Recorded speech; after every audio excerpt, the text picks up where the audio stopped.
Hi, thanks for clicking on this video. Today I will show you how to change your profile picture on Windows 11. It may or may not work for other Windows versions. So the first step is to go to the Start menu. Type Settings in the search bar.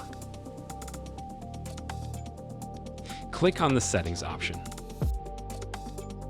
Now, as many people think, we are not going to click on Display right here. Go to the left and scroll down until you see Accounts. As you can see, this is my current profile picture. To change it, go to the bottom. Click on the first option that says Your Info.